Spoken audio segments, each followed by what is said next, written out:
Syarat terjadinya mutasi adalah yang pertama, adanya perubahan materi genetik atau DNA. Yang kedua, perubahan tersebut bersifat dapat atau tidak dapat diperbaiki. Yang ketiga, hasil perubahan tersebut diwariskan secara genetik kepada keturunannya.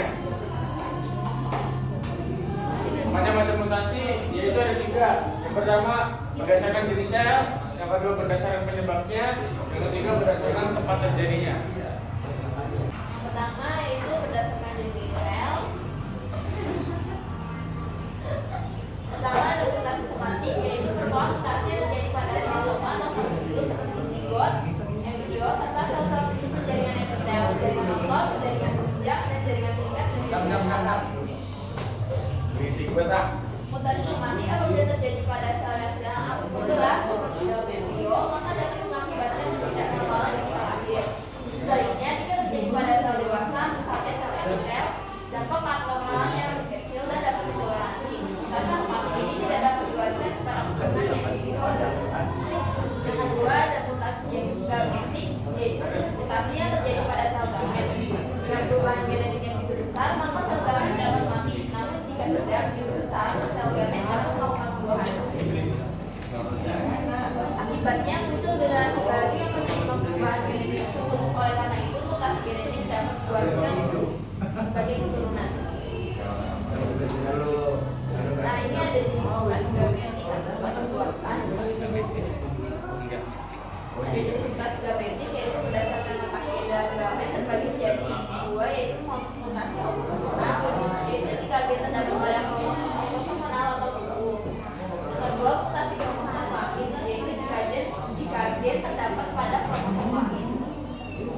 Yang kedua, berdasarkan sifat yang digunakan terbagi menjadi 2, yaitu pertama mutasi dominan, kedua mutasi resesi.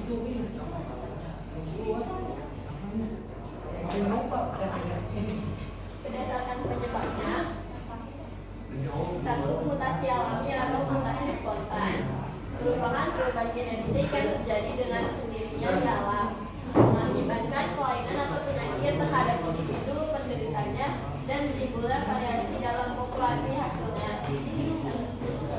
Mutasi ini sangat jarang terjadi, namun dapat terjadi secara kebetulan dan lambat pastinya. Penyebab mutasi alami itu ada 5. Yang pertama, radiasi sinar kosmik. Yang kedua, radiasi radioaktif alam. Yang ketiga, radiasi sinar ultraviolet. Yang keempat, radiasi ionisasi terkepal dari bahan radioaktif yang mungkin terkandung dalam jaringan yang terkontaminasi. Yang kelima, melalui makanan atau minuman yang terkena pencemaran radioaktif. Yang kedua, mutasi induksi atau mutasi buatan adalah perubahan genetik yang terjadi oleh usaha manusia. Tujuannya untuk membantu mendapatkan bibit unggul guna mensejahterakan umat manusia. Mutasi jenis ini dilakukan menggunakan stadion kimiawi, koolsin, asam nitrat, gas metana, dan senyawa alkyl, dan fisika, radiasi sinar X, radiasi sinar beta, radiasi neutron, dan radiasi elektron. Teknik yang digunakan adalah rekayasa genetika dan penempatan organisme dengan bahan mutagen.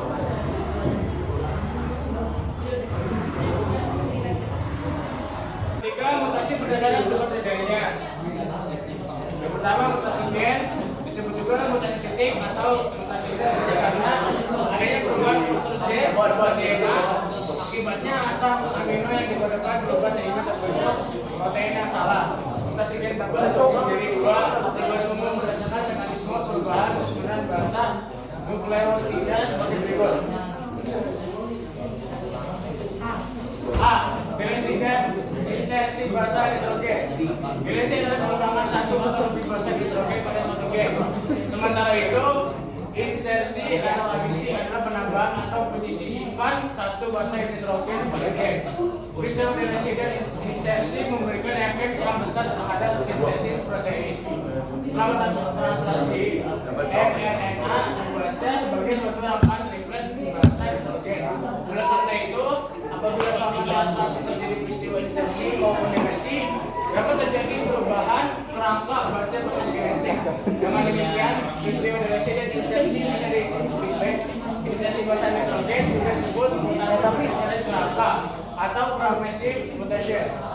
Efek mutasi ini seringkali lebih berbahaya daripada efek yang ditimbulkan oleh mutasi akibat substitusi bahasa nitrogen. Mutasi seperti ini mengakibatkan protein yang dihasilkan menjadi tidak berguna atau rusak.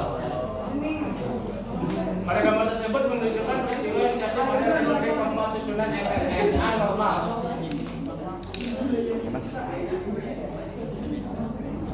Yang B, substitusi atau penggantian bahasa nitrogen substitusi.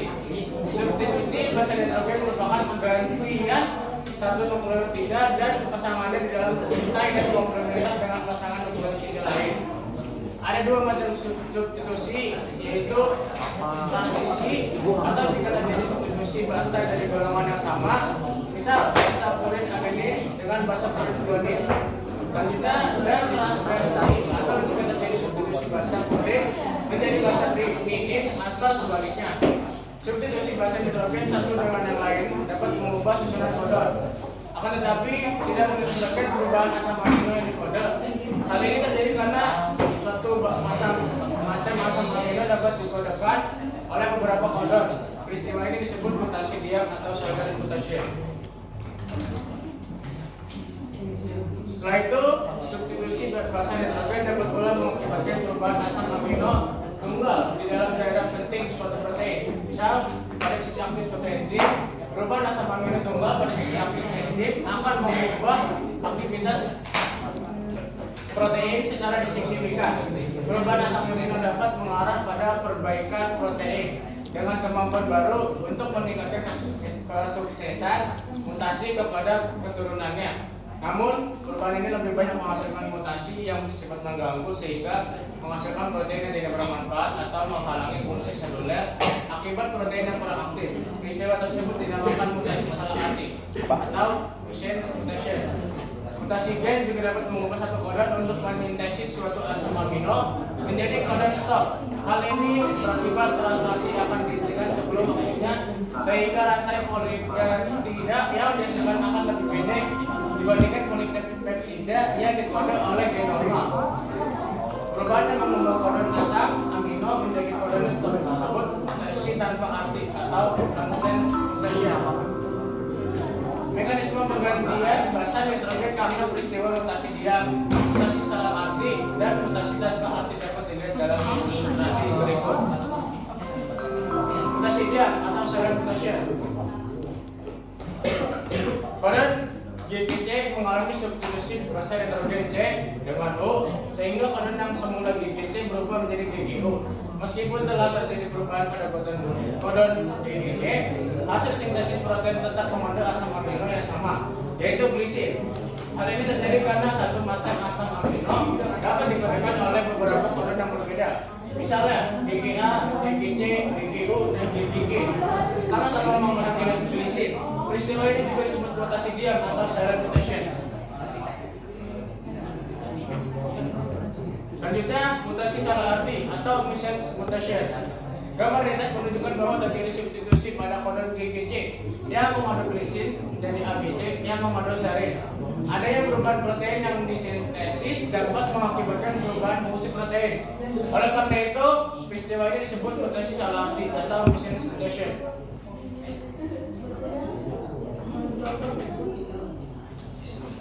Selanjutnya, mutasi tanpa arti atau nonsense mutation. Gambar di atas menunjukkan adanya substitusi pada kodon AAG menjadi UAG. Semula kodon AAG mengode pembentukan lisin setelah bahasa A diganti dengan bahasa U menjadi UAG. Maka kodon ini tidak lagi mengode lisin melainkan kodon yang mengakhiri pembacaan gen atau kode stop. Adanya kode stop ini mengakibatkan kodon ketiga atau UUU dan seterusnya tidak diterjemahkan. Hampir semua mutasi tanpa arti mengakibatkan protein yang dihasilkan bersifat non-fungsional. Mutasi kromosom adalah perubahan yang terjadi pada struktur di kromosom. Istilah mutasi kromosom adalah aberasi. Aberasi sering terjadi akibat kesalahan saat meiosis.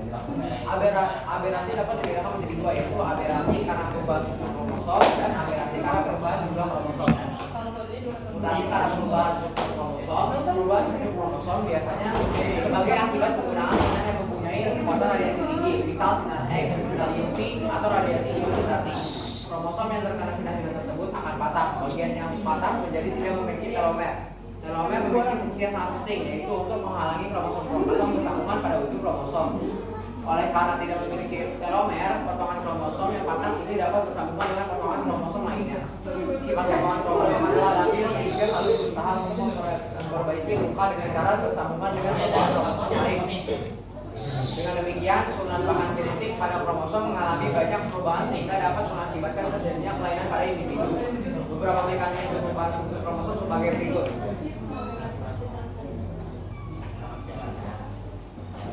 Delesi dan duplikasi. Delesi dapat terjadi karena kromosom patah dan kehilangan sebagian gen. Sementara itu, duplikasi terjadi akibat penambahan sebagian gen dari kromosom homolog. Peristiwa delesi dan duplikasi dapat dilihat pada ilustrasi berikut. Berdasarkan tempat kejadian patah pada kromosom, delesi dibedakan menjadi dua tipe, yaitu delesi terminal dan delesi interkalar.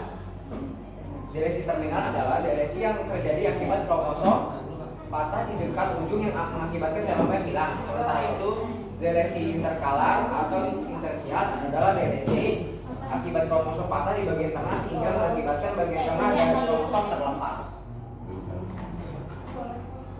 Nomor 2 itu inversi. Inversi adalah peristiwa patahnya kromosom di dua tempat yang diikuti dengan penyisipan sebalik gen-gen tersebut dengan jumlah terbalik.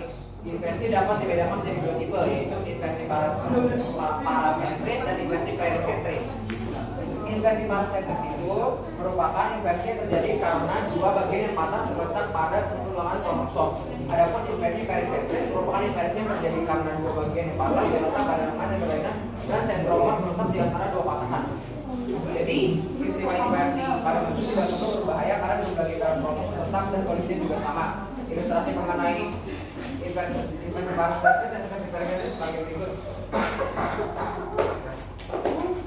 Ketiga, translokasi. Translokasi adalah peristiwa pindahnya potongan dari sebuah kromosom ke potongan kromosom. Alin yang bukan homolognya sehingga berbentuk kromosom baru. Jika translokasi terjadi saat meiosis, beberapa gamet akan kekurangan gen. Peristiwa translokasi juga dapat mengakibatkan keangkat dan kemandulan. Ilustrasi mengenai peristiwa translokasi ditunjukkan pada gambar berikut.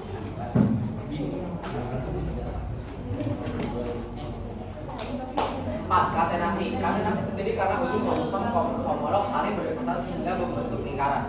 Peristiwa katenasi biasanya didahului dengan translokasi. Peristiwa katenasi dapat ditunjukkan oleh sebagai berikut.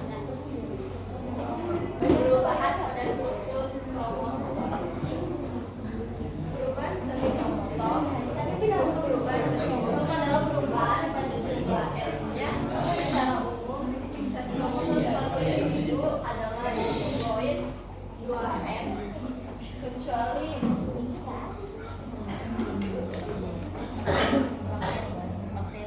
bakteri dan jamur. Akibat adanya perubahan sel kromosom suatu individu tidak lagi diploid 2N, melainkan monoploid N atau triploid 3N atau tetraploid 4N.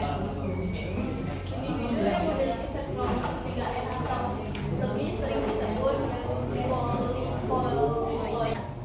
Berdasarkan proses terjadinya polyploid dibedakan menjadi octopolyploid dan allopolyploid. Autopolyploid proses pembentukan polyploid menggunakan kromosom yang berasal dari spesies yang sama atau genom menggandakan sendiri.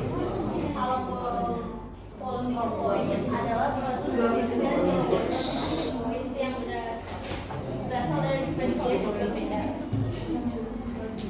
Aneusome terjadi karena peristiwa gagal berpisah atau non-disjunction, yaitu pada saat bagian-bagian dari sepasang kromosom yang homolog tidak memisahkan diri sebagaimana mestinya pada waktu meiosis 1 atau pada saat pasangan kromatik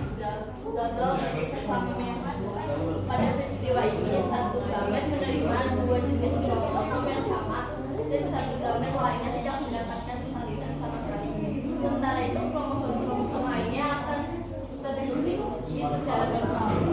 Jika salah satu gamet yang menyimpang tersebut satu dengan gamet normal, keturunannya memiliki jumlah kromosom yang tidak normal. Kromosom yang berpasangan normal yaitu 2N. Jika ada pengurangan satu kromosom dalam suatu individu tersebut disebut monosomi atau 2N min 1. Jika dua kromosom yang hilang disebut plurisomi atau 2N min 2. Apabila terjadi penambahan satu kromosom,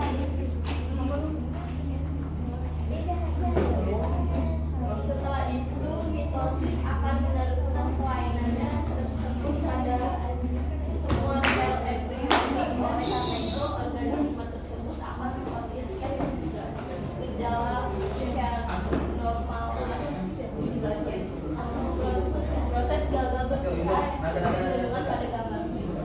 Dibaca nih gambar A ini menunjukkan Gambar A menunjukkan kromosom homolog gagal berpisah selama analase mitosis 1. Kalau gambar yang B itu kromatik gagal berpisah selama anafase meiosis 2.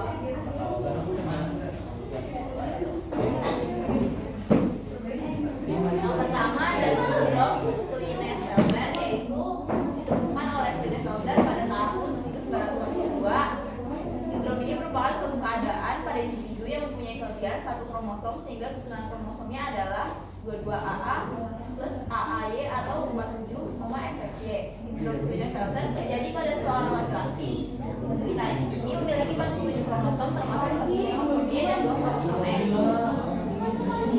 Penderita ini memiliki ciri-ciri antara lain yang pertama memiliki ukuran tubuh yang tinggi, yang kedua memiliki tangan dan kaki yang lebih panjang, yang ketiga gonadnya tidak berkembang sehingga bersifat steril, yang keempat payudaranya berkembang seperti pada gambar berikut, yang kelima terjadi keterbelakangan mental. Yang kedua ada sindrom Edwards, ditemukan oleh Harris Edwards. Penderita sindrom ini mengalami peristiwa trisomi pada kromosom 16, 13, dan 18. Tapi ciri-ciri dari penderita sindrom ini antara lain yaitu satu, tubuh pendek, usia rata-ratanya hanya 6 bulan. Yang kedua, orang yang berbentuk agak lembut. Yang ketiga, memiliki bentuk baunya yang kecil. Yang keempat, payudaranya pendek dan lebar. Dan yang kelima, memiliki letak telinga yang lebih rendah.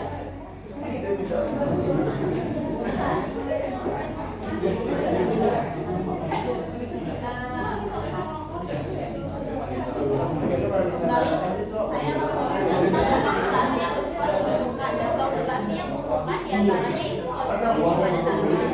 Polispoidi pada tanaman itu merupakan kemajuan yang besar tidak tinggi, produktivitasnya tinggi dan bernilai juga tinggi. Pada polispoidi, mutagen yang sering digunakan yaitu kouksin, hitonin, dan sinar radioaktif.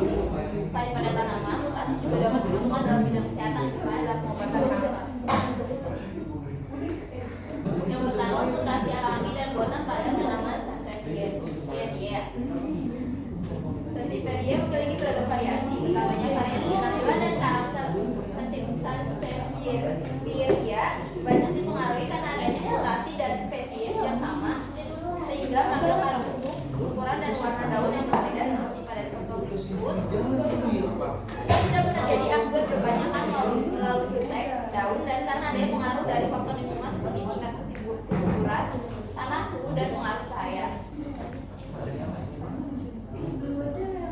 Yang kedua itu penggunaan kouksin pada semangka tanpa biji. Pada budidaya semangka tanpa biji, pemberian kouksin pada tunas dan terhadap biji semangka pada kouksin dapat mencegah terbentuknya benang emas sehingga mereka terjadi perdarahan mitosis. Tanpa benang beda, kromatinografi tidak dapat dibesarkan. Akibatnya terjadi peningkatan perdarahan jumlah kromosom bisa 3N atau triploid yang merupakan bibit semangka tanpa biji.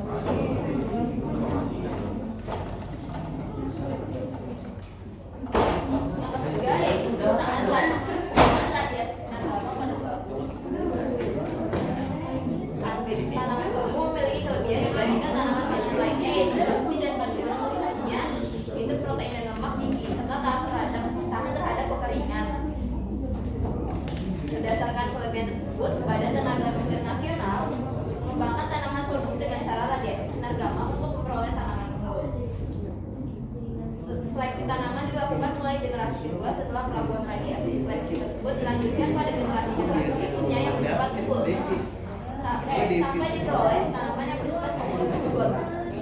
Jumlah penggunaan tanaman hasil radiasi seragam yang diperoleh antara lain jenis B100, B95, B72, B78, dan